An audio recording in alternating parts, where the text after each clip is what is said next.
Donald Trump's self-serving takeover of the Kennedy Center is back in the news today as the Washington Post dropped an investigative report that reveals the manipulation he orchestrated behind the scenes to install his name above JFK's. And they're also revealing some hopeful news, a plan by Congress to undo his dastardly deed, and I have it all for you next.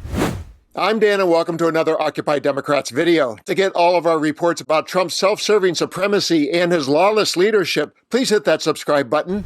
Let's begin this report with how the theft happened as investigated by the Washington Post, and then I'll have what Congress plans to do about it.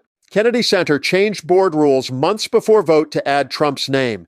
The new rules say only trustees appointed by the president can vote, barring other members, including seats held by Democrats, from decisions. The Kennedy Center adopted bylaws earlier this year that limited voting to presidentially appointed trustees, a move that preceded a unanimous decision this month by board members installed by President Donald Trump to add his name to the center.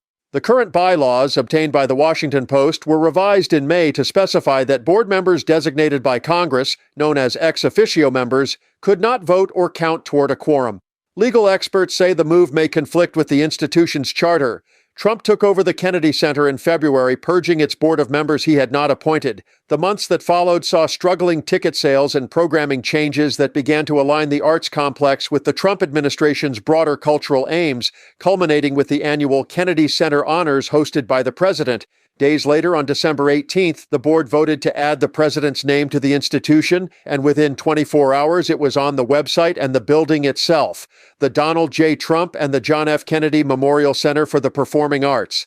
Roma Daravi, the center's vice president of public relations, told the Post that ex officio members have never voted. The bylaws were revised to reflect this long-standing precedent, and everyone received the technical changes both before the meeting and after revisions, Daravi wrote in an email to the Post. Some members, including ex officio, attended in person, others by phone, and no concerns were voiced, no one objected, and the bylaws passed unanimously. And to no one's surprise, a Congresswoman and board member countered what Trump's spokeshole said to voice her concern and objection. I'm Congresswoman Joyce Beatty. I'm sitting here in my congressional office in Washington, D.C., just ending a call with the Kennedy Center, where I serve as an ex officio member.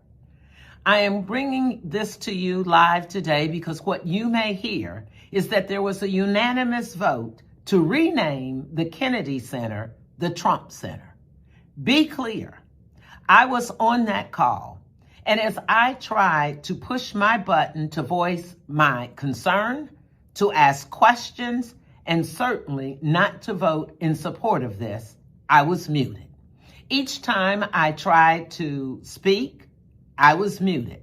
Participants were not allowed to voice their concerns who were online.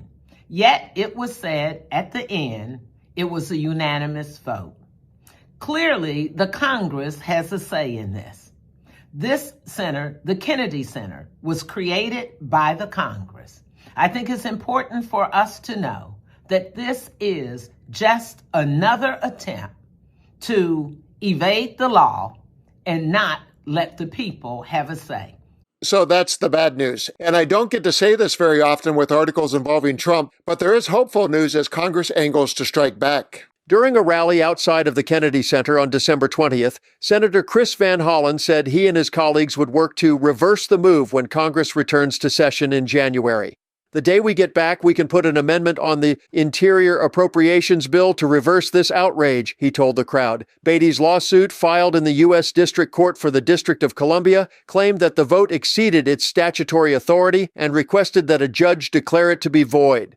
Because Congress named the center by statute, changing the Kennedy Center's name requires an act of Congress, the lawsuit says, adding that Congress intended the center to be a living memorial to President Kennedy and a crown jewel of the arts for all Americans irrespective of party. Last week, Representative April McClain Delaney, Democrat from Maryland, said she would introduce legislation to remove Trump's name.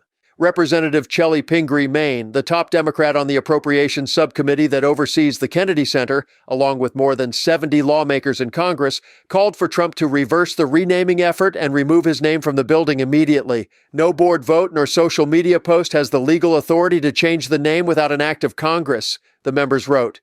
We'll be working to block this disgraceful renaming effort at every possible opportunity and restore the Kennedy Center's rightful place as our nation's cultural center without the burden of vanity projects or political influence, they wrote. Those are just the highlights. For the full story, visit the Washington Post website. Reporting on the Kennedy Center debacle has been fascinating. Even though Trump strikes nerves every day, we see more views and engagement on these stories than just about anything else.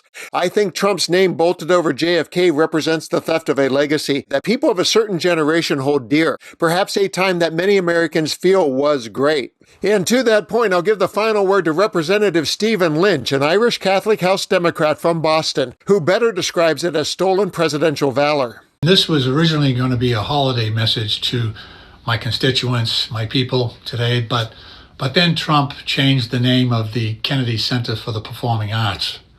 And even though we all have a lot of things to worry about today, just as an Irish Catholic from Boston, I just can't let this one go. Just to remind people, especially my younger constituents, my younger friends, a couple of things about John F. Kennedy. You know, JFK was a decorated Navy war veteran. He served in the South Pacific Theater during World War II at a time when our democracy itself hung in the balance. The Kennedys were a Gold Star family. Lieutenant Joseph P. Kennedy, United States Navy, was killed when his plane went down over England in 1944. And after JFK was brutally assassinated, President Lyndon Johnson and the United States Congress, where I serve, dedicated the John F. Kennedy Center for the Performing Arts as the only dedicated national memorial in Washington, D.C. to acknowledge his service and his sacrifice to our country. So given all of that, let me just speak plainly. Donald Trump's actions to have his name placed above John F. Kennedy's on the Center for the Performing Arts is a case of stolen valor, plain and simple.